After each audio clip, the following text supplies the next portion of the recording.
پھر اپنے تمام بچوں کے لیے جو ایک دعا کی ہے حضرت مسلم موعود نے، جو میں سمجھتا ہوں بیان کرنی ضروری ہے، وہ پڑھتا ہوں۔ اللہ تعالیٰ اس کا مصداق پوری جماعت کو بھی بنائے، کیونکہ آج کل یہ زمانہ ہے جس میں انشاءاللہ ہم آئندہ داخل ہو رہے ہیں فتوحات کے ساتھ۔ تو اگر یہ ہماری حالت رہے گی تو بھی ہم کامیاب ہو سکتے ہیں۔ آپ کی یہ دعا ہے کہ اے میرے رب، اپنے باقی بچوں کو بھی تیرے سپرد کرتا ہوں۔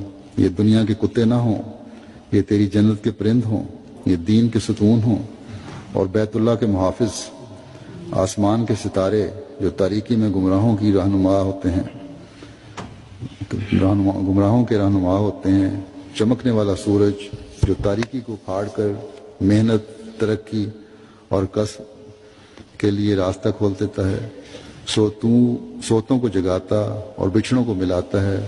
یہ محبت کے درخت ہوں جن کے پھل بغض و حسد کی کڑواہٹ سے کلی طور پر پاک ہوتے ہیں۔ یہ راستے کا کنواں ہوں جو سایہ دار درختوں سے گھرا ہوا ہو، جس پر ہر تھکا ہوا مسافر، ہر واقف اور ناواقف آرام کے لیے ٹھہرتا ہو، جس کا ٹھنڈا پانی ہر پیاسے کی پیاس بجھاتا اور جس کا لمبا سایہ ہر بے کس کو اپنی پناہ میں لیتا ہو۔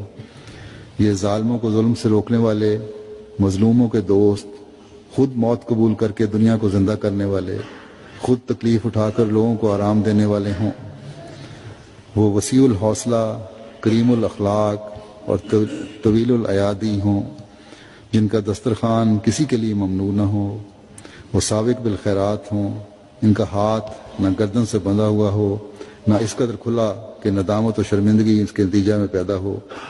اے میرے ہادی، وہ دین کے مبلغ ہوں، اسلام کی اشاعت کرنے والے، مردہ اخلاق کو زندہ کرنے والے، تقوی کے مٹے ہوئے راستوں کو پھر روشن کرنے والے، محمد رسول اللہ صلی اللہ علیہ وسلم کے پہلوان، لما یلحقوا بہم کے مصداق، ابنائے فارس کی سنت کو قائم رکھنے والے، تیرے لیے غیرت مند، تیرے دین کے لیے سینہ سپر، تیرے رسولوں کے فدائی، پاک محمد مصطفیٰ صلی اللہ علیہ وسلم، نبیوں کے سردار کے حقیقی فرزند، عاشق صادق جن کے عشق کی آگ کبھی دھیمی نہ ہوتی ہو۔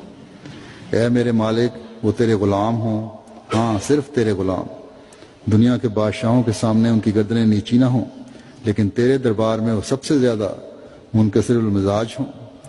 پاک نسلوں کے چھوڑنے والے، دنیا کو معرفت کی راہوں پر چلانے والے، ایک نام مٹنے والی نیکی کا بیج بونے والے، نیکوں کو اور اونچا لے جانے والے، بدوں کی اصلاح کرنے والے، مردہ دلی سے متنفر اور روحانی زندگی کے زندہ نمونے۔